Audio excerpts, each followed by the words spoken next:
કેમ છો વિદ્યાર્થી મિત્રો આપણે અગાઉના વિડીયોમાં અચલ આધારની રીતે સૂચકાંક શોધતા શીખ્યા। અચલ આધારની રીતમાં આધાર વર્ષ સ્થિર રહેતું હતું, બદલાતું નહોતું। કોઈ એક ચોક્કસ વર્ષને આધાર વર્ષ તરીકે લઈ અને આપણે સૂચકાંક શોધતા હતા। હવે આપણે રીત બદલીએ છીએ, પરંપરિત આધારની રીત। મિત્રો, પરંપરિત આધારની રીતમાં આધાર વર્ષ સ્થિર નથી રહેતું પણ બદલાતું રહે છે।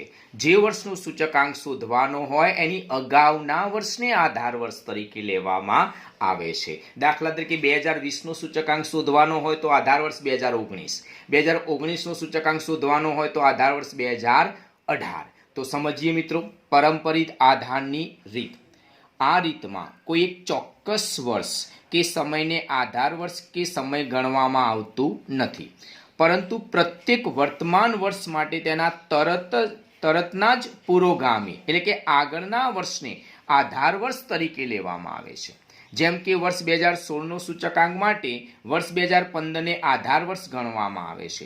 આ રીતમાં આધાર વર્ષ બદલાતું રહે છે। આમ આધાર વર્ષ વારંવાર બદલાતું હોવાથી આ રીતને પરંપરિત આધારની રીત કહે છે। આ રીતમાં વર્તમાન પરિસ્થિતિને તેની નજીકના ભૂતકાળની પરિસ્થિતિ સાથે સરખાવવામાં આવે છે। એનું સૂત્ર છે સૂચકાંક બરાબર ચાલુ વર્ષની ચલ કિંમત ભાગ્યા અગાઉના વર્ષની ચલ કિંમત ગુણ્યા 100। સંકેતમાં લખવું હોય તો અગાઉ લખ્યું તો એમ I બરાબર P1 ભાગ્યા P0 ગુણ્યા 100। મિત્રો, અચલ આધારની રીતમાં સૂત્ર હતું ચાલુ વર્ષની ચલ કિંમત ભાગ્યા આધાર વર્ષની ચલ કિંમત। અહીંયા શું થયું? બદલાવ શું આવ્યો? ચાલુ વર્ષની ચલ કિંમત ભાગ્યા અગાઉના વર્ષની ચલ કિંમત, આટલો બદલાવ છે। ઉદાહરણ 4, એક કંપનીના વર્ષ 2014ના દરેક 2 મહિનાના અંતે શેરના બંધ થતા ભાવ અંગેની માહિતી આપેલ છે। આ માહિતી પરથી પરંપરિત આધારે સૂચકાંક ગણો। મહિના જાન્યુઆરી, માર્ચ, મે, જુલાઈ, સપ્ટેમ્બર, નવેમ્બર। ભાવ 22, 21.20, 22, 23, 24.70 અને 26। મિત્રો, પરંપરિત આધારની રીત છે। પરંપરિત આધારની રીતમાં આગળના વર્ષને આધાર વર્ષ તરીકે લેવામાં આવે છે। અહીંયા મહિના આપેલા છે એટલે અગાઉના મહિનાને આધાર વર્ષ તરીકે લેવામાં આવશે। ટૂંકમાં આ દરેક ભાવની નીચે આગળના વર્ષનો ભાવ તમારે મૂકવાનો છે। મહિનો, શેરનો ભાવ, પરંપરિત આધારે સૂચકાંક બરાબર ચાલુ માસની ચલ કિંમત ભાગ્યા અગાઉના માસની ચલ કિંમત ગુણ્યા 100। આ 2 ખાના આપણી રકમના છે, ત્રીજું ખાનું આપણે જવાબ માટે લખેલું છે। તો મહિનો જાન્યુઆરી, માર્ચ, મે, જુલાઈ, સપ્ટેમ્બર, નવેમ્બર। શેરનો ભાવ 22, 21.20, 22, 23, 24.70 અને 26। અને ત્રીજું ખાનું જે આપણું જવાબ માટે છે એમાં લખીશું પરંપરિત આધારે સૂચકાંક બરાબર ચાલુ માસની ચલ કિંમત ભાગ્યા અગાઉના માસની ચલ કિંમત ગુણ્યા 100। તો મિત્રો, અહીંયા જાન્યુઆરીનો ભાવ આપ્યો છે શેરનો 22 રૂપિયા। એના અગાઉના ભાવની આપણને ખબર નથી, આપેલા નથી। અગાઉના મહિનાનો ભાવ આપેલો નથી એટલે આપણે એમ જ સમજીશું કે અગાઉ પણ 22 રૂપિયા જ હશે। એટલે 22/22 ગુણ્યા 100 કરશું એટલે આપણને જવાબ મળશે 100। હવે મિત્રો, દરેકની નીચે આગળના વર્ષનો ભાવ મૂકવાનો છે। 21.20 ની નીચે ઉપરનો ભાવ આપણે 22 મૂકીશું ગુણ્યા 100। ત્યાર પછી 22ની અપોનમાં 21/20 ગુણ્યા 100। બરોબર ધ્યાનથી જોજો મિત્રો, અગાઉના ભાવને આપણે નીચે આધાર વર્ષ તરીકે લઈએ છીએ। 23ની અપોનમાં 22 ગુણ્યા 100। 24.70ની અપોનમાં 23 ગુણ્યા 100। 26ની અપોનમાં 24.70 ગુણ્યા 100। મિત્રો, આપણે શું કામ કર્યું? બરોબર ધ્યાનથી જોઈ લો। આપણે દરેક ભાવની નીચે અગાઉનો ભાવ મૂકીએ છીએ। પહેલા જાન્યુઆરીમાં ચાલુ મહિનાનો ભાવ 22 છે, એના અગાઉના મહિનાની આપણી પાસે માહિતી નથી એટલે આપણે 22 જ સમજીશું એટલે 22/22 ગુણ્યા 100. ત્યાર પછી શું કર્યું 21/20 ની અપોનમાં 22 મૂક્યા, 22 ની અપોનમાં 21.20 મૂક્યા, 23 ની અપોનમાં 22 મૂક્યા, 24.70 ની અપોનમાં 23 મૂક્યા, 26 ની અપોનમાં 24.70 મૂક્યા અને મિત્રો હવે આપણે એનું સાદું રૂપ આપીશું. તો પહેલા તો 100 જવાબ આવશે, બીજામાં જવાબ આવશે 96.36, 22 ને 100 વડે ગુણી 21.20 વડે ભાગતા જવાબ આવશે 103.77. પછી 23 ને 100 વડે ગુણી 22 વડે ભાગતા 104.55 આવશે મિત્રો. ત્યાર પછી 24.70 ને 100 વડે ગુણી 23 વડે ભાગતા 107.39 આવશે. 26 ને 100 વડે ગુણી 24.70 વડે ભાગતા 105.26 આવશે. મિત્રો બહુ જ સરળ રીત છે. દરેકની નીચે આગળના વર્ષની માહિતી મૂકવાની છે, દરેકની નીચે અગાઉનો ભાવ આપણે મૂકવાનો છે. તો બહુ ઈઝી રીત છે, આવડી જ જશે મિત્રો, ધ્યાનથી સમજશો તો આવડી જશે. મિત્રો આ દાખલો પૂરો થયો. એક બીજો દાખલો આપણે ગણવાની શરૂઆત કરશું. વિભાગ ડી, દાખલા નંબર 11. એક વસ્તુના ભાવ અંગેની નીચેની માહિતી પરથી પરંપરિત આધારની રીતે સૂચકાંક મેળવો. વર્ષ 2009, 2010, 2011, 2012, 2013, 2014. ભાવ રૂપિયામાં 40, 45, 48, 55, 60 અને 70. તો મિત્રો પરંપરિત આધારની રીતે સૂચકાંક શોધવાનો છે. પરંપરિત આધારની રીતમાં આગળના વર્ષને આધાર વર્ષ તરીકે લેવામાં આવે છે. દાખલા તરીકે 2014 માટે આધાર વર્ષ 2013, 13 માટે 12, 12 માટે 11, 11 માટે 10, 10 માટે 9 અને 9 માટે 8. એમ આગળના વર્ષને આધાર વર્ષ તરીકે મેળવવામાં આવે છે. તો અહીંયા દરેક ભાવની નીચે આગળના વર્ષના ભાવની રકમ મૂકવાની છે. મગજમાં સ્ટોર કરી દેજો મિત્રો. અહીંયા જોઈ લો તમે, મેં રકમને ઊભા કોઠામાં લખી દીધી છે.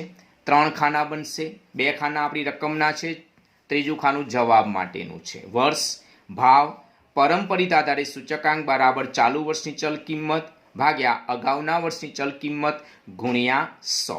તો આપણે દરેક ભાવની નીચે આગળના વર્ષનો ભાવ મૂકવાનો છે. તો પહેલા તો મિત્રો દરેકનો ચાલુ વર્ષનો ભાવ હું મૂકી દઉં છું બધામાં. અહીંયા મૂકું છું 40, 45, 48, 55, 60 અને 70 જે આપણી રકમ છે એ જ મૂકી દઉં છું. હવે દરેકની નીચે આગળના વર્ષનો ભાવ મૂકવાનો છે. તો મિત્રો 2009 માટે આધાર વર્ષ 2008 કહેવાય. 2009 માટે અગાઉના વર્ષને આધાર વર્ષ તરીકે લેવાનું છે એટલે 2009 માટે આધાર વર્ષ 2008 ગણાય. પણ 2008ની માહિતી આપણી પાસે છે નહીં એટલે આપણે એમ જ સમજીશું કે 2008માં પણ ભાવ 40 જ હશે એટલે 40 ભાગ્યા 40 ગુણ્યા 100. હવે 2010 માટે આધાર વર્ષ 2009 ગણીશું એટલે કે 45ની અપોનમાં કેટલા મૂકશું 40.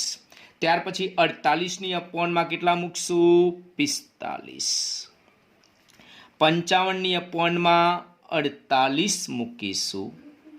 60ની અપોનમાં 55 મૂકીશું અને 70ની અપોનમાં 60 મૂકીશું ગુણ્યા 100.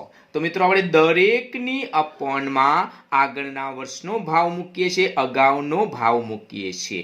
40ની અપોનમાં 40 મૂક્યા કારણ કે અગાઉના વર્ષની માહિતી આપણી પાસે નથી. 45ની અપોનમાં 40 મૂક્યા, 48ની અપોનમાં 45 મૂક્યા, 55ની અપોનમાં 48 મૂક્યા, 60ની અપોનમાં 55 મૂક્યા અને 70ની અપોનમાં 60 મૂક્યા. અને હવે આપણે મિત્રો એનું સાદું રૂપ આપીશું. તો જવાબ આવશે પહેલામાં તો 100 જ. ત્યાર પછી 4500 ને 40 વડે ભાગશું. 45 ને 100 વડે ગુણી 40 વડે ભાગતા 112.5 આવશે. ત્યાર પછી 48 ને 100 વડે ગુણી 45 વડે ભાગતા 106.67 આવશે. ત્યાર પછી 55 ને 100 વડે ગુણી 48 વડે ભાગતા 114.58 આવશે।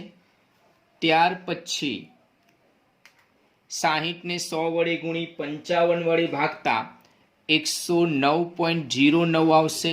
અને લાસ્ટ 70 ને 60 વડે એટલે કે 70 ને 100 વડે ગુણી 60 વડે ભાગતા 116.67 આવશે। બહુ ઈઝી રીત છે મિત્રો, એકદમ સરળ છે। દરેક ભાવની નીચે અગાઉનો ભાવ આપણે મૂકી રહ્યા છીએ, બરોબર ધ્યાનથી સમજો। ખાલી પહેલા જ વર્ષે 40ની અપનમાં 40 મૂક્યા, કારણ કે અગાઉના વર્ષની આપણી પાસે માહિતી નથી। ત્યાર પછી દરેક ભાવની નીચે અગાઉના વર્ષનો ભાવ મૂક્યો અને 100 વડે ગુણતા આપણને પરંપરિત આધારે સૂચકાંક મળ્યો। ઉદાહરણ 5, એક ખાદ તેલની મિલમાં વર્ષ 2008 થી 2015માં મગફળીની કરેલ ખરીદી અંગેની માહિતી નીચે મુજબ છે। તે પરથી વર્ષ 2008ને આધાર વર્ષ તરીકે લઈ અચલ આધારે 2, પરંપરિત આધારે અને વર્ષ 2010 અને 11ની ખરીદીના સરેરાશ જથ્થાને આધાર વર્ષની ખરીદી તરીકે લઈ સૂચકાંક તૈયાર કરો। તો મિત્રો આ દાખલો 3 રીતે ગણવાનો છે। 2008ને આધાર વર્ષ તરીકે લઈ દાખલો ગણવાનો છે, પરંપરિત આધારની રીતે દાખલો ગણવાનો છે, અને 2010 અને 2011ની જે સરેરાશ આવે એને આધાર તરીકે લઈ અને દાખલો ગણવાનો છે। રકમ કંઈક આ રીતની છે, વર્ષ 2008, 9, 10, 11, 12, 13, 14 અને 15। મગફળીની ખરીદી ટનમાં 230, 250, 230, 250, 270, 280, 300 અને 300। મિત્રો મેં 2 પેજમાં આખા દાખલાને ગણવાનું શરૂ કર્યો છે। આ રીતના ખાના બનાવ્યા છે। પહેલું ખાનું વર્ષ, બીજું ખાનું મગફળીની ખરીદી ટનમાં, ત્યાર પછી અચલ આધારની રીત, જેમાં આધાર વર્ષ 2008 કીધું છે અને આધાર વર્ષના ભાવને આપણે P0 તરીકે ઓળખીએ છીએ। તો અચલ આધારની રીત, આધાર વર્ષ 2008 માટે P0 બરાબર થશે 2008ની જે ખરીદી આપી છે તે 230। તો પહેલી જ રીત અચલ આધારની રીત, આધાર વર્ષ 2008, P0 બરાબર 230, સૂચકાંક બરાબર P1 ભાગ્યા P0 ગુણ્યા 100। ત્યાર પછી બાજુમાં ખાનું બનાવ્યું છે પરંપરિત આધારની રીત, જે હમણાં જ આપણે શીખ્યા કે સૂચકાંક બરાબર ચાલુ વર્ષની ચલ કિંમત ભાગ્યા અગાઉના વર્ષની ચલ કિંમત ગુણ્યા 100। અને ત્રીજું ખાનું આપણે બનાવ્યું છે ત્રીજી રીતનું, વર્ષ 2011 અને 2010ના જથ્થાની સરેરાશ, વર્ષ 2010 અને 2011ના જથ્થાની સરેરાશને આપણે આધાર તરીકે લેવાની છે। તો આપણે ક્રમશઃ દાખલો ગણીશું। પહેલા અચલ આધારની રીતે દાખલો ગણવા જઈ રહ્યા છીએ। મિત્રો પહેલા અચલ આધારની રીત, જેમાં આધાર વર્ષ 2008 કીધું છે, તો આધાર વર્ષનો જે ખરીદી આપી છે એને આપણે P0 તરીકે ઓળખીશું। P0 બરાબર 230, સૂચકાંક બરાબર P1 ભાગ્યા P0 ગુણ્યા 100। મિત્રો અચલ આધારની રીતમાં આધાર વર્ષ બદલાતું નથી પણ સ્થિર રહે છે। દરેક વર્ષના ખરીદીની નીચે આધાર વર્ષની ખરીદી આપણે મૂકી દેવાની છે, એટલે કે દરેક વર્ષની જે ખરીદી આપી છે એની નીચે 230 મૂકવાના છે। તો પહેલા 2008ની વાત કરીએ તો 2008ની ચાલુ વર્ષની ખરીદી આપી છે 230, એની નીચે આધાર વર્ષની ખરીદી એટલે 230 થશે ગુણ્યા 100। ત્યાર પછી 250 ભાગ્યા 230 ગુણ્યા 100, 230 ભાગ્યા 230 ગુણ્યા 100। ત્યાર પછી 250 ભાગ્યા 230 ગુણ્યા 100, 270 ભાગ્યા 230 ગુણ્યા 100, 280 ભાગ્યા 230 ગુણ્યા 100 અને 300 ભાગ્યા 230 ગુણ્યા 100 અને છેલ્લે 300 ભાગ્યા 230 ગુણ્યા 100। આપણે દરેક વર્ષની મગફળીની ખરીદીની નીચે 2008ની જે ખરીદી આપી છે એ લખી છે, એટલે કે બધાની નીચે 230 આપણે મૂક્યા છે અને હવે આપણે એનું સાદુરૂપ આપીશું. તો મિત્રો તમે જાણો છો કે 2008 એને આપણે આધાર વર્ષ કીધું છે અને આધાર વર્ષનું સૂચકાંક હંમેશા 100 જ આવે છે, એ આપણે શીખી ગયા. તો પહેલા 2008માં સૂચકાંક આવશે 100. ત્યાર પછી 250 ને 100 વડે ગુણી 230 વડે ભાગાકાર કરશું એટલે 108.70 આવશે. ત્યાર પછી 230 ને 100 વડે ગુણી 230 વડે ભાગતા એના એ જ 100 આવશે, કારણ કે 230 ભાગ્યા 230 ઉડી જશે એટલે 100 આવશે. ત્યાર પછી 250 ને 100 વડે ગુણી 230 વડે ભાગતા 108.70 આવશે. ત્યાર પછી 270 ને 100 વડે ગુણી 230 વડે ભાગતા 117.39 આવશે. 280 ને 100 વડે ગુણી 230 વડે ભાગતા 121.74 આવશે. ત્યાર પછી 300 ભાગ્યા 230 ગુણ્યા 100 કરતા 130.43 આવશે. છેલ્લામાં પણ એટલા જ આવશે, કારણ કે 300 ભાગ્યા 230 છે ગુણ્યા 100 એટલે 130.43. મિત્રો ભાગાકાર કરતી વખતે યાદ રાખજો, સાદુરૂપ આપતી વખતે પહેલા ગુણાકાર કરીને ભાગાકાર કરજો તો વધારે અનુકૂળ આવશે, પોઈન્ટમાં આગા પાછી ઓછી થશે, ખાસ યાદ રાખશો. તો મિત્રો આપણે આ અચલ આધારની રીતે દાખલો ગણ્યો. દરેક વર્ષની નીચે આધાર વર્ષની કિંમત મૂકી અને આપણે સાદુરૂપ આપેલું છે. મિત્રો પરંપરિત આધારની રીત, સૂચકાંક બરાબર ચાલુ વર્ષની ચલ કિંમત ભાગ્યા અગાઉના વર્ષની ચલ કિંમત ગુણ્યા 100. અહીંયા આધાર વર્ષ તરીકે આગળના વર્ષને ધ્યાનમાં લેવાનું છે. 2015 માટે આધાર વર્ષ 2014 થાય, 14 માટે 13, 13 માટે 12, 12 માટે 11, 11 માટે 10, 10 માટે 9, 9 માટે 8 અને 8 માટે 2007. પણ આપણી પાસે 2007ની ખરીદી છે જ નહીં, એટલે પહેલા વર્ષે મિત્રો 230ની અપોનમાં 230 લખશું ગુણ્યા 100 કરશું. 2008ની ખરીદી 230, અગાઉના વર્ષની આપણી પાસે માહિતી નથી એટલે 230ની અપોનમાં 230 કરશું. ત્યાર પછી 2009ની વાત કરીએ તો 250 ચાલુ વર્ષની ખરીદી, એની નીચે અગાઉના વર્ષની ખરીદી મૂકશું. અગાઉના વર્ષની ખરીદી છે 230 ગુણ્યા 100. ત્યાર પછી 230 એની અગાઉની ખરીદી 250 એની અપોનમાં મૂકીશું. ત્યાર પછી 250ની અપોનમાં 230 ગુણ્યા 100. 270ની અપોનમાં 250 ગુણ્યા 100. 280ની અપોનમાં 270 ગુણ્યા 100. 300ની અપોનમાં 280 ગુણ્યા 100 અને છેલ્લે 300ની અપોનમાં 300 ગુણ્યા 100. મિત્રો અહીંયા આપણે દરેક વર્ષની નીચે અગાઉના વર્ષની ખરીદી મૂકીએ છીએ. ફરી એક વાત બોલી રહ્યો છું મિત્રો, ધ્યાનથી સમજજો. પહેલા વર્ષે 2030ની અપોનમાં 2030 જ મૂકીશું, કારણ કે 2007ની માહિતી આપણી પાસે નથી. ત્યાર પછી 250ની નીચે 230 મૂક્યા, 230ની નીચે 250 મૂક્યા, 250ની નીચે 230, 270ની નીચે 250, 280ની નીચે 270, 300ની નીચે 280 અને 300ની નીચે 300. અને હવે આપણે સાદુરૂપ આપવાનું છે. તો મિત્રો તમે જાણો છો કે પહેલા વર્ષે તો 100 જ આવશે. ત્યાર પછી બીજા વર્ષે 108.70 આવશે, 92, 108.70,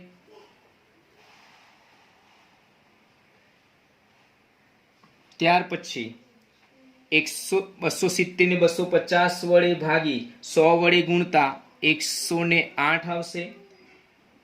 ત્યાર પછી 103.70, 107.14 અને છેલ્લે 100 આવશે. તો આ રીતના આપણે સાદુરૂપ આપીશું. અને હવે આપણે ત્રીજી રીત શીખવા જઈ રહ્યા છીએ. મિત્રો આ અચલ આધારની રીત છે, પણ અહીંયા કોઈ ચોક્કસ વર્ષને આધાર વર્ષ તરીકે લેવાનું નથી કીધું, પણ 2 વર્ષની જથ્થાની સરેરાશને આધાર વર્ષ તરીકે લેવાનું કીધું છે. એમાં લખ્યું છે કે વર્ષ 2010 અને 2011, 2010 અને 2011 એટલે 2010 અને 2011ની જે ખરીદી છે એની સરેરાશને આપણે ધ્યાનમાં લેવાની છે મિત્રો.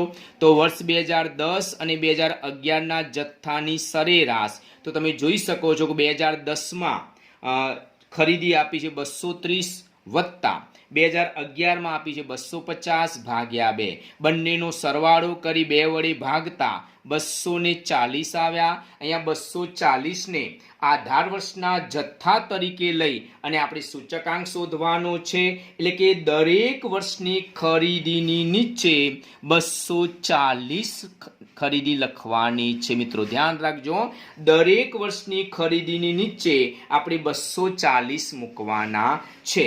તો હું લખવાની શરૂ કરું છું. 230 ભાગ્યા 240 ગુણ્યા 100. 2009માં 250 ભાગ્યા 240 ગુણ્યા 100. ત્યાર પછી 230 ભાગ્યા 240 ગુણ્યા 100. ત્યાર પછી 250 ભાગ્યા 240 ગુણ્યા 100. 270 ભાગ્યા 240 ગુણ્યા 100. 280 ભાગ્યા 240 ગુણ્યા 100. ત્યાર પછી 300 ભાગ્યા 240 ગુણ્યા 100 અને 300 ભાગ્યા 240 ગુણ્યા 100.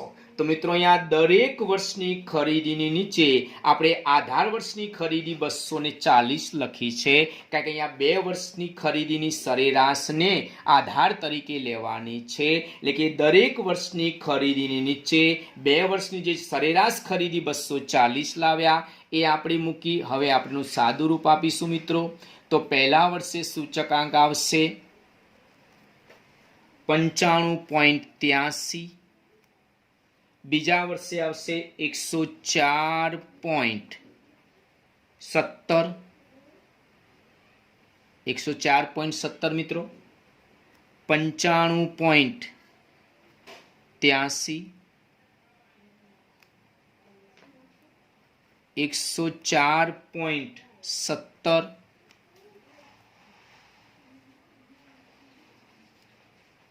ત્યાર પછી 112.5, 116.67, 125 અને 125.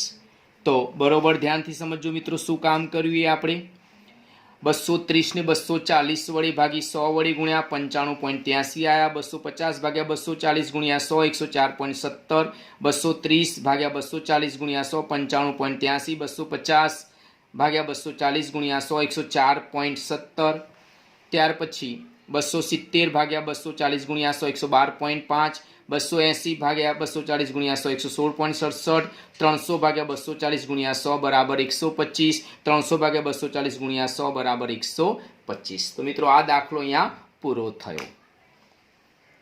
મિત્રો જ્યારે તમને 2-3 વર્ષના ભાવની સરેરાશને આધાર વર્ષ તરીકે લેવાની કીધી હોય ત્યારે 2 શબ્દો પર ખાસ ધ્યાન રાખજો, થી અને આ ખાસ યાદ રાખજો મિત્રો. 2011 થી 2013 થી શબ્દ આવે તો 2011 વત્તા 2012 વત્તા 2013 એમ 3 વર્ષ લેવા પડે.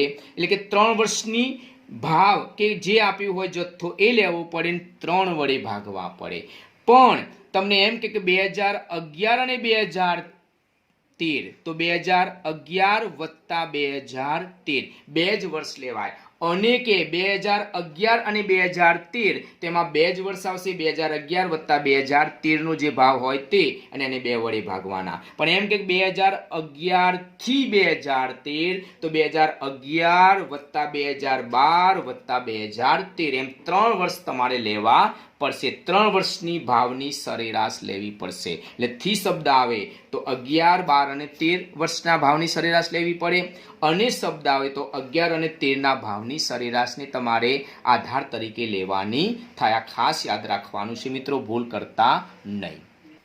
મિત્રો હોમવર્ક ઉદાહરણ 3 જેમાં 3 વર્ષની સરેરાશને આધાર વર્ષ તરીકે લેવાની છે. સ્વાધ્યાય 1.1 નો દાખલા નંબર 1 અને 2 અને વિભાગ ઈ નો દાખલા નંબર 4 એમ તમારે 1, 2, 3 અને 4 દાખલા ગણવાના છે. આ તમારા માટે હોમવર્ક છે. મિત્રો જો તમને મારો વિડીયો ગમતો હોય તો લાઈક, શેર અને સબસ્ક્રાઇબ કરવાનું ભૂલતા નહીં. આવજો.